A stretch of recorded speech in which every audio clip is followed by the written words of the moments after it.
Last time जो हम topic देख रहे थे वो था work and energy in electrostatics. उसमें जो हम मेन टॉपिक देख रहे थे वो बेसिकली था the energy of a point charge distribution. So उसकी जो लास्ट एक्सप्रेशन हमने ड्राइव की थी वो बेसिकली एग्जैक्टली ये वाली एक्सप्रेशन थी जिसमें हमने वर्क की एक्सप्रेशन निकाली थी। Work to assemble an charges को असेंबल करने के लिए एक पर्टिकुलर डिस्ट्रीब्यूशन में हमें जो वर्क रिक्वायर है वो कितना था, हाफ समीशन ऑफ आई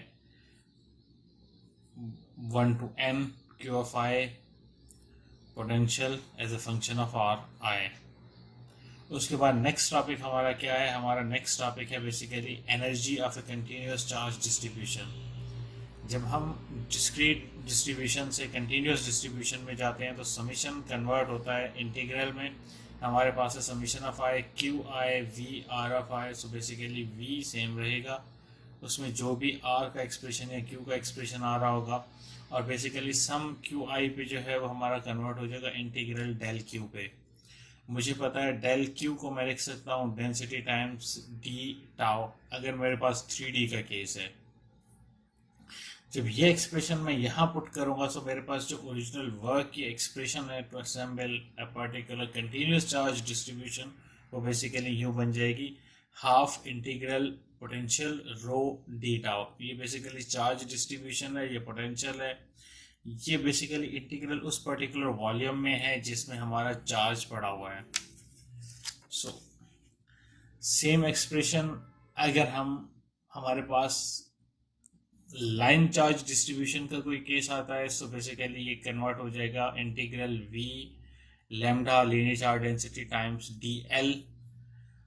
अगर मेरे पास कोई सरफेस डिस्ट्रीब्यूशन है तो वी सिग्मा डी ए। अगर मेरे पास कोई सरफेस चार्ज डिस्ट्रीब्यूशन है तो बेसिकली इंटीग्रल इस तरह से चेंज हो जाएगा।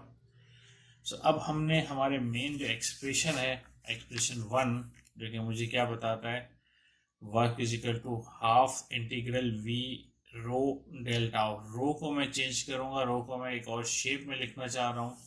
सो हमने क्या किया है, मुझे हमें गॉस लॉ से पता है कि divergence of E is equal to rho one epsilon naught. So rho मैं लिख सकता हूँ epsilon naught divergence of E. So epsilon naught मैंने बाहर निकाल दिया, epsilon naught upon two integral V potential. Rho की जगह मैंने ये लिख लिया और यहाँ एप्सिलॉन मैंने बाहर निकाल के रख दिया डी टाउ। ये मेरा इक्वेशन 2 है।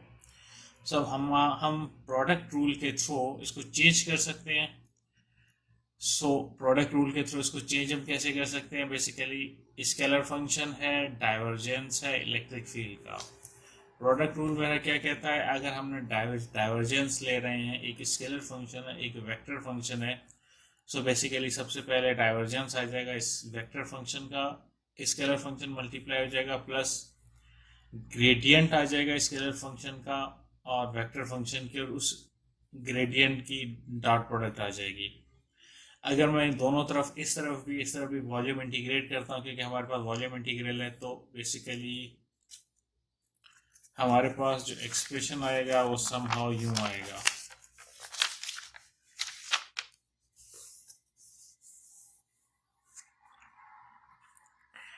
डाइवर्जेंस ऑफ एफ ए का volume integral F divergence of A D tau plus A dot gradient of F D tau. हमने तीनों पे वॉल्यूम इंटीग्रल लगा दिया। अब डाइवर्जेंस थ्योरम के थ्रू अगर मेरे पास किसी फंक्शन का डाइवर्जेंस है किसी वॉल्यूम के अंदर, सो उसको मैं सरफेस इंटीग्रल में कन्वर्ट कर सकता हूँ, डाइवर्जेंस हट जाएगा। सो डाइवर्जेंस थ्योरम के थ्रू मैंने ये कन्वर्जन ले लिया, ये मैंने एग्जैक्टली सेम रख दिया, ये मैंने एग्जैक्टली सेम रख दिया। अगर मुझे ये एक्सप्रेशन चाहिए तो ये मैंने अलग लिख लिया, ये इक्वल की उस साइड जाएगा तो नेगेटिव हो जाएगा, ये एग्जैक्टली मैंने सेम रख दिया। सो हमारी एक्सप्रेशन भी समहाउ इससे मैच करती है, हमारी एक्सप्रेशन इस एक्सप्रेशन से मैच करती है। हमारी एक्सप्रेशन में यहाँ पे पोटेंशियल है, ये डाइवर्जेंस ऑफ इलेक्ट्रिक फील्ड है और डी टाउ है। सो यहाँ मेरे पास क्या आ जाएगा, यहाँ मेरे पास एग्जैक्टली माइनस वर्क के एक्सप्रेशन में एप्सिलॉन 2 बाहर आ जाएगा इस इंटीग्रल की जगह, E dot gradient of V D tau, surface integral है एफ वी ए की जगह ई डेल ए। सो अब हम क्या करेंगे, बेसिकली मुझे पता है कि gradient of scalar potential exactly बराबर होता है, मींस ई बराबर होता है negative of gradient of scalar potential के। तो मुझे पता है कि ई बराबर होता है माइनस डेल वी के। अगर मैं डेल वी निकालना चाहूँ तो डेल वी एग्जैक्टली इक्वल आ जाएगा माइनस ऑफ ई के। सो माइनस ऑफ ई यहाँ आ जाएगा, ई यहाँ आ जाएगा, तो माइनस माइनस प्लस हो जाएगा, ये इंटीग्रल हो जाएगा ई स्क्वायर का। तो ये इंटीग्रल समहाउ कैसे बनेगा, ये इंटीग्रल समहाउ ऐसे बनेगा कि ये इंटीग्रल समहाउ यूं बनेगा, e is equal to minus del V is equal to minus of ई।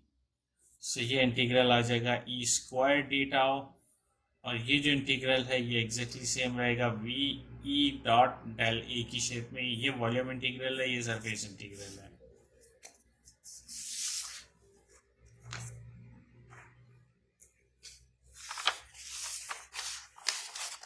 और ये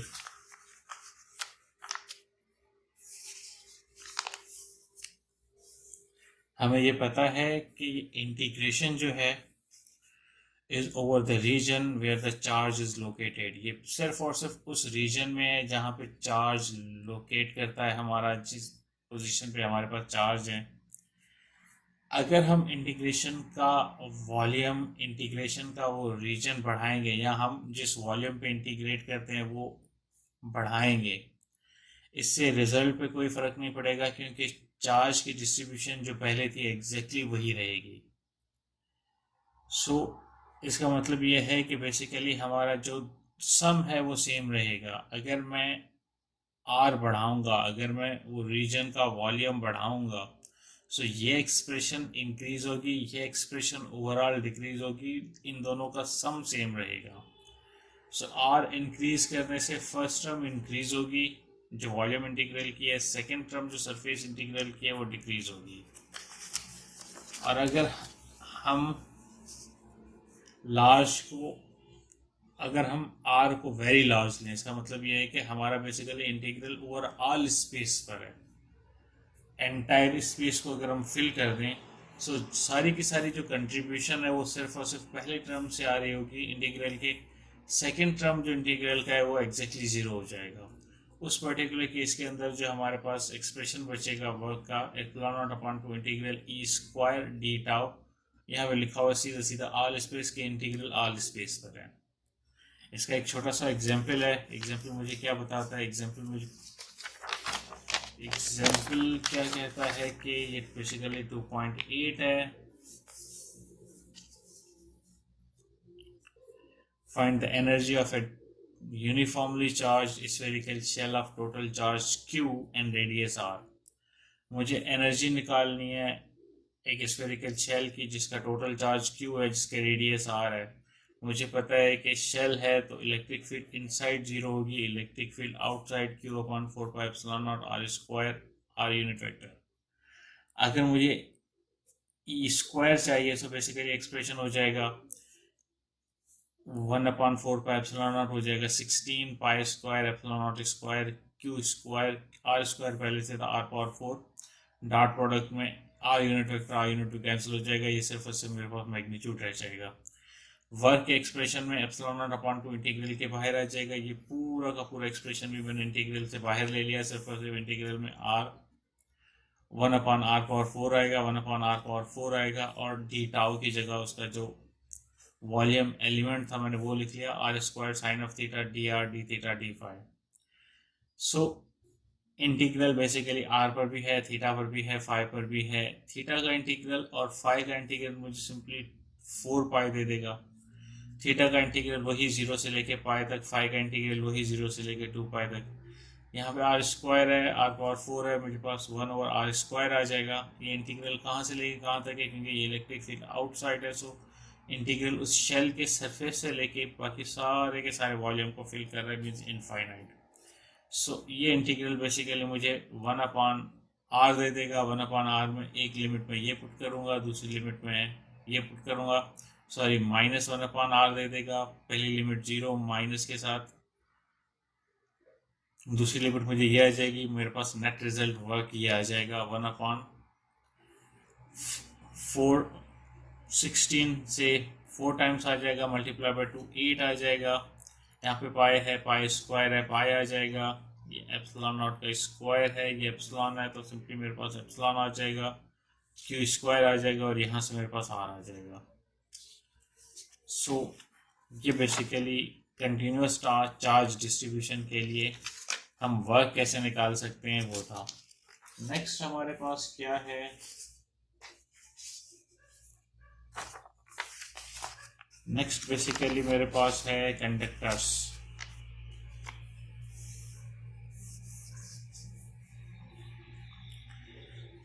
कंडक्टर की सबसे पहले हम कंडक्टर की सिर्फ और सिर्फ बेसिक प्रॉपर्टीज ही देखेंगे, उसके अलावा हम कुछ भी नहीं देखेंगे। मेटालिक कंडक्टर में एक या एक से ज़्यादा इलेक्ट्रॉन्स पर एटम फ्री होते हैं to roam throughout the material, जो कि पूरे के पूरे मटेरियल में घूम सकते हैं। वो पर एटम एक इलेक्ट्रॉन होता है या 2 इलेक्ट्रॉन होता है। अगर हम बात करें परफेक्ट कंडक्टर की, तो परफेक्ट कंडक्टर में basically infinite number of electrons होते हैं जो कि पूरे मटेरियल में मूव कर सकते हैं। सो ये नीचे कुछ बेसिक प्रॉपर्टीज़ हैं एक आइडियल कंडक्टर की या गुड कंडक्टर की। सो सबसे पहली जो प्रॉपर्टी है, is zero inside a conductor. अगर हमारे पास कोई कंडक्टर है, चाहे वो चार्ज कंडक्टर हो, चाहे वो अनचार्ज हो, न्यूट्रल कंडक्टर हो, उसके अंदर इलेक्ट्रिक फील्ड हमेशा ज़ीरो होगी। जितनी भी चार्ज डिस्ट्रीब्यूशन होगी वो सारी की सारी सरफेस पर होगी। Inside a conductor electric field always zero. दूसरा ये है कि rho inside a conductor, rho is zero inside a conductor, क्योंकि इलेक्ट्रिक फील्ड इनसाइड कंडक्टर नहीं है तो कोई भी चार्ज डिस्ट्रीब्यूशन कंडक्टर के अंदर नहीं होगा। जितनी भी चार्ज डिस्ट्रीब्यूशन होगी वो सारी की सारी सरफेस पर होगी। दूसरा हम यहाँ से भी निकाल सकते हैं कि rho is equal to epsilon naught divergence of E Gauss law. अगर ये इधर कर लें तो अगर मेरे पास किसी जगह ई ज़ीरो है तो डेफिनेटली उसका डाइवर्जेंस भी ज़ीरो आएगा, तो डेफिनेटली रो भी ज़ीरो ही आएगा। सो इनसाइड ए कंडक्टर हमेशा इलेक्ट्रिक फील्ड ज़ीरो होगी, इनसाइड ए कंडक्टर हमेशा चार्ज डेंसिटी ज़ीरो होगी। उसके बाद नेक्स्ट हमारे पास क्या है, चौथी तीसरी property, any net charge resides on the surface. अगर हमारे पास कोई भी नेट चार्ज है तो वो हमेशा सरफेस पर ही लाया करेगा। जितना भी नेट चार्ज अगर मौजूद है हमारे कंडक्टर के ऊपर, इनसाइड वो कभी भी नहीं रहेगा, वो हमेशा उसके सरफेस पर आ जाएगा। उसके अलावा चौथा जो पॉइंट है वो है, a conductor is an equipotential surface are within. अगर मैं एक कंडक्टर को देखता हूँ तो एक सरफेस एक पॉइंट पे सरफेस के दूसरे पॉइंट पे पोटेंशियल सेम होगा, सरफेस के तीसरे पॉइंट पे पोटेंशियल सेम होगा। अगर मैं इनसाइड देखूं तो किसी एक पॉइंट पे, किसी दूसरे पॉइंट पे, किसी तीसरे पॉइंट पे पोटेंशियल हमेशा सेम होगा, क्योंकि इलेक्ट्रिक फील्ड यहाँ सेम होगी, इलेक्ट्रिक फील्ड पूरे के पूरे सरफेस पर सेम होगी। सो अगर मैं सरफेस पे एक पॉइंट से दूसरे पॉइंट देखूं तो मुझे एक ही पोटेंशियल सरफेस मिलेगा, और अगर मैं इनसाइड देख लूँ तो पोटेंशियल सेम आएगा। So conductor is an equipotential, उसका पोटेंशियल सेम होता है चाहे सरफेस पर देख रहे हैं चाहे हम विदन देख रहे हैं। जो पांचवा पॉइंट है वो यह है कि is perpendicular to the surface just outside a conductor. अगर मेरे पास कोई चार्ज डिस्ट्रीब्यूशन है जो कि सारी की सारी सरफेस पर होगी, तो उस वक्त जो इलेक्ट्रिक फील्ड आ रही होगी मेरे पास, वो जो भी सरफेस होगा उस सरफेस के एग्जैक्टली परपेंडिकुलर होगी, just outside the surface. Surface से बाहर वो हर पॉइंट पे सरफेस के परपेंडिकुलर ही इलेक्ट्रिक फील्ड होगी। तो ये बेसिकली 5 प्रॉपर्टीज़ हैं आइडियल कंडक्टर की या गुड कंडक्टर की। उसके बाद हमारे पास क्या है, उसके बाद हमारे पास है बेसिकली इंड्यूस चार्ज। अगर मैं कोई चार्ज पॉजिटिव क्यू होल्ड करता हूँ किसी भी अनचार्ज्ड कंडक्टर के करीब, सो बेसिकली कंडक्टर के ऊपर चार्ज इंड्यूस होगा। अगर मैंने यहाँ पॉजिटिव चार्ज रखा है तो एग्जैक्टली सेम अमाउंट का चार्ज अपोजिट साइन के साथ यहाँ इंड्यूस होगा, और एग्जैक्टली उसके मीन्स होगा क्या कि इलेक्ट्रॉन अट्रैक्ट हो जाएंगे इस डायरेक्शन में। सो यहाँ से इलेक्ट्रॉन की डेफिशिएंसी आ जाएगी और कंडक्टर हमें अपीयर होगा कि एक साइड पर नेगेटिव चार्ज आ गया, दूसरी साइड पर पॉजिटिव चार्ज आ गया। अगेन ओवरऑल नेट चार्ज इस कंडक्टर पे ज़ीरो ही है। ये चार्ज इंड्यूस हुआ है, जो इस पॉजिटिव क्यू की साइड करीब है उस पर नेगेटिव चार्ज इंड्यूस हुआ है, जो इस क्यू की साइड दूर है उस पर पॉजिटिव चार्ज इंड्यूस हो जाएगा। So it induces negative charges to the near side and positive charges to the far side। अगर हमारे पास इस तरीके से चार्ज इंड्यूस हो जाएगा तो डेफिनेटली इस चार्ज और इस नेगेटिव चार्ज के दरमियान फोर्स ऑफ अट्रैक्शन एक रहेगी। वो फोर्स ऑफ अट्रैक्शन हम किसी भी फॉर्मूले के थ्रू निकाल सकते हैं कि वो फोर्स ऑफ अट्रैक्शन क्या आएगी। लास्ट छोटा सा पोर्शन जो है वो बेसिकली है कैपेसिटर्स के हवाले से। इस चैप्टर का लास्ट टॉपिक है। बेसिक सपोज कहते हैं कि हमारे पास दो कंडक्टर हैं, कोई एक कंडक्टर E कह देता हूँ, किसी दूसरे कंडक्टर को मैं B कह देता हूँ। किसी भी शेप का कंडक्टर हो सकता है। एक पर मैंने पॉजिटिव चार्ज Q कर दिया, दूसरे को मैंने नेगेटिव Q कर दिया। वो put charge positive Q on one and negative Q on the other. So ये मुझे पता है कि एक पोटेंशियल होगा, ये मुझे पता है कि एक पोटेंशियल होगा, लेकिन इसका पोटेंशियल कुछ और होगा जिसको मैं V पॉजिटिव कह देता हूँ।